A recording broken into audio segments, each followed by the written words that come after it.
আসসালামু আলাইকুম। প্রিয় দর্শক, দুটো আজকেই ঘটেছে। একটা ঘটনা হলো যে বিএনপির যে ভারপ্রাপ্ত মহাসচিব মিস্টার রুহুল কবির রিজভী তিনি আজকে বলেছেন, একটা অনুষ্ঠানে বলেছেন যে বিএনপি এখন আগের চেয়েও জনপ্রিয় ও শক্তিশালী রাজনৈতিক দলে পরিণত হয়েছে। এটা একটা স্টেটমেন্ট, এবং এটা কেন হয়েছে, কিভাবে হয়েছে, তার উনি একটা ব্যাখ্যা দিয়েছেন। আরেকটা ঘটনা হলো, আজকে দেখলাম যে তথ্য অধিদপ্তরে, সরকারি তথ্য মন্ত্রণালয়ের, সেখানে একটা বইয়ের বড় উন্মোচন করা হয়েছে। বইটার নাম হলো I have a plan, Tarique Rahman. মানে তারেক রহমানের আই হ্যাভ এ প্ল্যান এই কথাটার উপর ভিত্তি করেই একটা বই হয়েছে, এবং সেই বইটার মোড়ক আজকে উন্মোচন করা হয়েছে। এবং সেই মোড়ক উন্মোচন অনুষ্ঠান বইটা উন্মোচন করেছেন, বইটা নিয়ে দেখলাম সামনে দাঁড়িয়ে আছেন নতুন সদ্য নিয়োগপ্রাপ্ত তথ্যমন্ত্রী আন্দালিব রহমান পার্থ, তথ্য বিষয়ক উপদেষ্টা যিনি আছেন ডক্টর জাহিদুর রহমান, তথ্য মন্ত্রণালয়ের যিনি প্রতিমন্ত্রী আছেন তিনি, এবং তথ্য অধিদপ্তরে যিনি আপনার যে আছেন দায়িত্ব প্রধান তথ্য কর্মকর্তা যিনি আছেন আব্দুল আহমেদ, তারা ছিলেন। আর একজন ভদ্রমহিলাকে দেখলাম, ওনাকে আমি চিনতে পারলাম না। এটা নিয়ে মোটামুটি বেশ একটা ভিডিও দেখলাম, ভিডিও নিউজ দেখলাম। আমি এই দুটো বিষয় নিয়ে একটু কথা বলতে চাই এই কারণে যে প্রথম যে কথাটা, যে বিএনপি এখন আগের চেয়েও জনপ্রিয় এবং শক্তিশালী দল হয়েছে, এই কথাটার একটা পার্ট ঠিক আছে, হয়তোবা তাও শিওর নাম, সেটা হলো শক্তিশালী রাজনৈতিক দলে পরিণত হয়েছে, এইটুকু ঠিক আছে। কারণ এখন বিএনপির সঙ্গে সরকার যুক্ত হয়েছে, এখন বিএনপির সঙ্গে আইন শৃঙ্খলা রক্ষাকারী বাহিনী মানে পুলিশ যুক্ত হয়েছে, বিভিন্ন বাহিনী বিএনপির সঙ্গে আছে, অত্যন্ত বিএনপি শক্তিশালী হবে, এটা স্বাভাবিক। বিএনপির বিরুদ্ধে কিছু কেউ বললে পরে তাকে মেরে দিবে। ওই দেখলাম এক বিএনপির এক সাবেক নেতা নাকি এক জায়গায় বলেছেন যে তোমরা লিখতে থাকো, আমরা তোমাকে পিটাবো, তোমরা লিখতে থাকো, আমরা পিটাতে থাকবো। মানে দম্ভ, এগুলো কিন্তু হচ্ছে, এখন কোনো ব্যাপার না এগুলো। কাজে বিএনপি শক্তিশালী হয়েছে, সেই শক্তিটা কি ধরনের শক্তি সেটা নিয়ে আলাদা ব্যাখ্যা, ওই ব্যাখ্যায় আমি যাচ্ছি না, কারণ ওই ব্যাখ্যা গেলে রাত পোহায় যাবে। কাজে ওটা থাক, তবে তারা শক্তিশালী হয়েছেন, এতে কোনো সন্দেহ নেই। কিন্তু জনপ্রিয় কি হয়েছেন, এটা হলো বেসিক কথা। দেখেন, জনপ্রিয় হতে হলে কি লাগে? বাগাড়ম্বর দিয়ে জনপ্রিয় হওয়া যায় না, কথার ফুলঝুরি ছিটিয়ে জনপ্রিয় হওয়া যায় না। জনপ্রিয় হতে পারে, জনপ্রিয়তে দুটো শব্দ, একটা জন আর একটা প্রিয়। মানে জনতা একটা অংশ, আর জনতার কাছে প্রিয় আরেকটা অংশ। তো জনতা কি আপনাকে ভালোবাসে দলকে এখন আগের মতো অতটাই ভালোবাসে? জনতা যে প্রত্যাশা নিয়ে আপনার দলকে ভোট দিয়ে সরকারে পাঠিয়েছিল, বিএনপিকে সরকারে পাঠিয়েছিল, আমি জনাব রিজভীকে উল্লেখ করে বলছি যে আপনাকে যে মানে ভোট দিয়ে তারা যে প্রত্যাশা তাদের ছিল, সে প্রত্যাশা কতটুকু মেটাতে পেরেছেন আপনারা বলুন? আপনাদের এক মন্ত্রী বলেন আগামী 2 বছর জ্বালানি তেল ঠিকঠাক মতো দিতে পারবো না।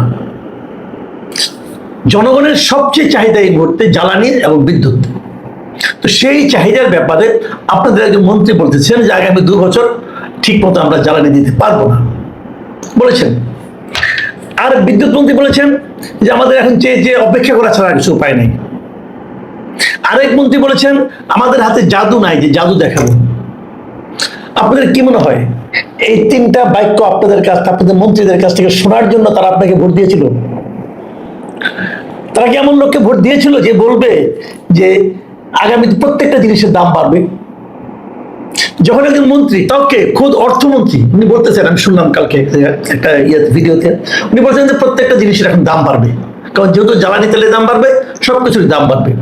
আপনি ভাবেন আমাদের অসাধু ব্যবসায়ীরা, সিন্ডিকেট ব্যবসায়ীরা দাম বাড়ানোর জন্য, জিনিসপত্রের দাম বাড়ানোর জন্য, কৃত্রিম সংকট তৈরি করার জন্য সব সময় কিন্তু এক পায়ে খারাপ। তারা একটা অজুহাত পেলেই দাম বাড়িয়ে দিতে চায়। সেই সময় যদি খোদ অর্থমন্ত্রী বলেন যে আগামীতে সবকিছুরই দাম বাড়বে, তো তারা একটা সুযোগ পেয়ে যাবে না? এটা কি অর্থমন্ত্রীর কাজ? অর্থমন্ত্রীর কাজ কি ব্যবসায়ীদের দাম বাড়ানোর ক্ষেত্রে তাদের অজুহাত হাতে তুলে দেওয়া? অর্থমন্ত্রীর কি কাজ জনগণের মধ্যে একটা আতঙ্ক তৈরি করা? বলুন। এখন এইটা বলার মাধ্যমে রিজভী আহমেদ দাবি করতেছেন গভর্নমেন্ট আরো জনপ্রিয় হয়ে গেছে। আমি রিজভী আহমেদ সাহেবকে বলবো, আপনি এখন মন্ত্রী হন নাই, যদিও মন্ত্রীর পদমর্যাদা ভোগ করছেন, মানে মন্ত্রীর বেতন টেতন পাচ্ছেন না সবকিছু, এই বেতন কিন্তু আমরা দিচ্ছি, এই যত মন্ত্রীর পদমর্যাদার লোক আছে সবাই মন্ত্রীর মতো করে বেতন পান, বেতন ভাতা বাসা সব পান, এবং এই পুরো খরচটা কিন্তু আমরা বহন করি। উনি মন্ত্রী বেতন পান, পেয়ে পার্টির মহাসচিবের দায়িত্ব পালন করেন। ভারতেও কিন্তু অনেক, ভারতে একটু উদাহরণ দেবে, ভারতে বিজেপি পার্টি আছে, বিজেপির যিনি প্রেসিডেন্ট উনি কিন্তু মন্ত্রীর বেতন ভাতা পান না, উনি পার্টির কাছ থেকে টাকা পান। তো আমি বিএনপিকে অনুরোধ করবো, আপনি দলের এই লোকগুলিকে আপনি মন্ত্রী বেতন দিচ্ছেন কেন, সরকারি টাকা দিচ্ছেন কেন, জনগণের টাকা দিচ্ছেন কেন?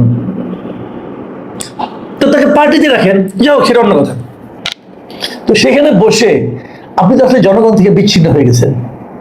জনগণের সঙ্গে মিশেন, একটু একটু জনগণের কাছে যান, একটু রাস্তায় নামেন, রিক্সাওয়ালাকে জিজ্ঞাসা করেন সে কেমন আছে, একজন সিএনজি চালককে জিজ্ঞাসা করেন সে কেমন আছে, সে কি বলে শুনেন, তারপরে বলেন যে আপনি জনপ্রিয় আগের চেয়ে বেশি হয়েছেন কি হননি। আগে কেন বলেন? আগে বলে তো লোকে হাসবে, কারণ লোকে তো অন্য কথা বলে। আমরা তো পাবলিকের কাছে যাই। আপনাদের মধ্যে বিএনপির প্রধান যে সমস্যাগুলো এই মুহূর্তে হচ্ছে 6 মাসের মাথায় এসে, 1 নম্বর, তারা জনগণের মৌলিক যে চাহিদাগুলো, যে আপনার দ্রব্যমূল্য, বিদ্যুৎ, গ্যাস, জ্বালানি, এই সমস্যাগুলো তারা মেটাতে পারছে না। 1 নম্বর, একদম অসহায় তারা এই ক্ষেত্রে। দ্বিতীয়ত, তারা আইন শৃঙ্খলার পরিস্থিতি একদম কন্ট্রোল করতে পারছে না, এবং আইন শৃঙ্খলার মধ্যে আপনি ধরতে পারেন চাঁদাবাজিও, তারা চাঁদাবাজি একেবারেই কন্ট্রোল করতে পারছে না।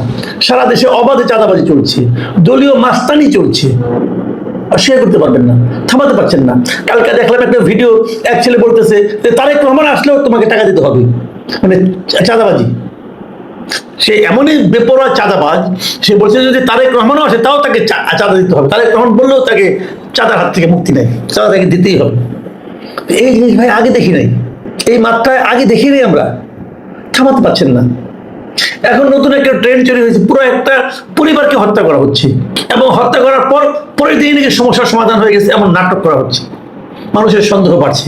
এগুলোকে কিভাবে আপনি বলেন যে আপনাকে এই সমস্ত ঘটনা ঘটার পর জনগণের কাছে আপনাদের প্রতি ভালোবাসা আরো বেড়ে গেছে? কোন বিবেচনায়? এই সমস্ত প্রশ্নের উত্তর আপনারা দিতে পারবেন কিনা জানি না, দিবেন কিনা জানি না, দিতে ইচ্ছাও হবে কিনা আপনাদের জানি না। কারণ ক্ষমতায় গেলে না, তোরা জনগণকে পাত্তা দিতে ইচ্ছা করে না। তো সেরকম আচরণ আপনারা হয়তো করবেন, আমরা বলতে পারবো না।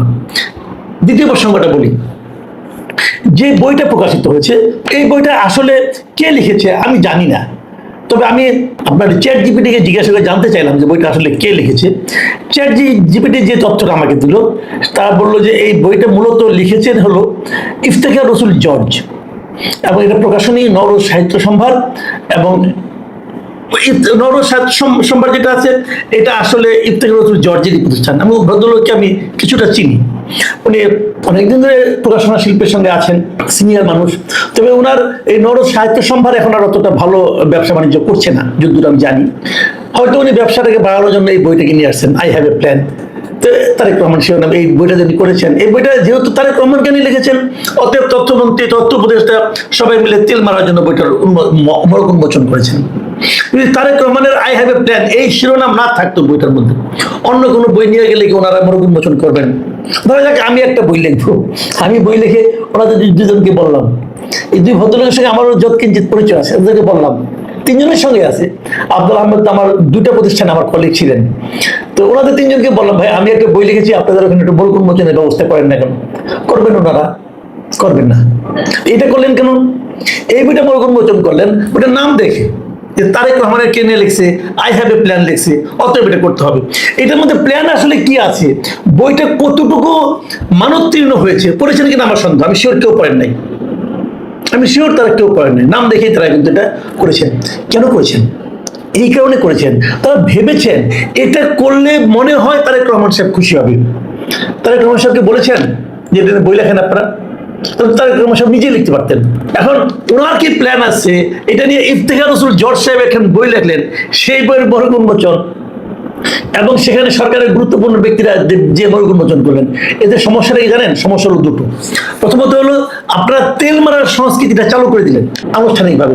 এখন দেখবেন এই I have a plan, Tarique Rahman কতটা মহানায়ক, তারেক রহমান কিভাবে এই দেশের মুক্তির সনদ নিয়ে আসছেন, তারেক রহমান ছাড়া এই জাতি অন্ধ, এই ধরনের নানা ধরনের শিরোনাম নিয়ে এখন দেখবেন মানে আপনার বানের জলের মতো বই বেরোতে থাকবে, যেটা আমরা বিগত সরকারের সময় দেখেছি।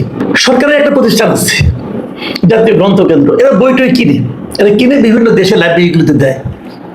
আপনারা খবর নিয়ে দেখেন, শেখ হাসিনার 15 বছরের শাসন আমলে 80% বই তারা কিনেছে যারা, সব হলো হয় বঙ্গবন্ধু অথবা শেখ মুজিব অথবা ওনার স্ত্রী ফজিলাতুন্নেসা অথবা ওনার সন্তান শেখ কামাল, সুলতানা কামাল অথবা শেখ রাসেল। এই কারো না কারো নামে, কারো না কারো জীবনের উপর নির্ভর করে, কারো না কারো স্বপ্নের উপর নির্ভর করে, কারো না কারো দর্শনকে প্রতিফলিত করার জন্য এই বইগুলির নামকরণ করা হয়েছে। এবং এমন অনেক বই আপনারা পাবেন যে বইগুলির মধ্যে বিষয়বস্তু একই, খুবই কাঁচা হাতের আনাড়ি হাতের লেখা। এই বইগুলো তারা ব্যবসার জন্য করেছে, যেহেতু বঙ্গবন্ধুর নাম আছে, কিনতে বাধ্য, না কিনলে আবার কি হয় কে জানে। এখানেও তাই হবে। এই যে বইটা কিনেছে, ওই যে আই হ্যাভ এ প্ল্যান, আপনি নিশ্চিত থাকেন এই বইটা এই বছরে জাতীয় গ্রন্থ কেন্দ্র সবচেয়ে বেশি সংখ্যক কিনবে। জর্জ সাহেবের ব্যবসা বুদ্ধি খারাপ না, মানে সবচেয়ে বেশি সংখ্যক এই বইটা বিক্রি হবে এবার। কারণ যদি জাতীয় গ্রন্থ কেন্দ্র লোক এই বইটা না কিনে, তাহলে তার চাকরি থাকবে না, বলবে তারেক রহমান বই কিনে নাই। এই হলো বাণিজ্য। এবং তারপরে শুরু হবে বানের জলের মতো এই ধরনের বই লেখার প্রতিযোগিতা। এইগুলো একজন মানুষকে, একজন ভদ্রলোককে স্বৈরাচারী করে তোলে। এই সমস্ত ঘটনা একজন ভদ্রলোককে সারা দেশে বদনামের ভাগিদার করে দেয়। তো আমরা ওই লাইনে যাচ্ছি। সব ভাই যা আগে চলেছে আমি দেখতে পাচ্ছি এখন সব ওই দিকেই যাচ্ছে। আমি নিজেই নিজেকে বলছে আমি খুব জনপ্রিয়, নিজেই নিজেকে বলছে আমি খুব শক্তিশালী, নিজেই নিজেকে বলছে যে আমাকে তোমরা স্তুতি করো। এই জিনিসটা আমরা চাই নাই। এই জিনিস চাই নাই বলেই তো 25 আগস্টে আন্দোলন হয়েছিল এবং একটা সরকারের পতন হয়েছিল। এটা চাই নাই বলেই সেটাকে আবার দেখতে হচ্ছে। এটা হলো আমাদের সবচেয়ে বড় দুর্ভাগ্য।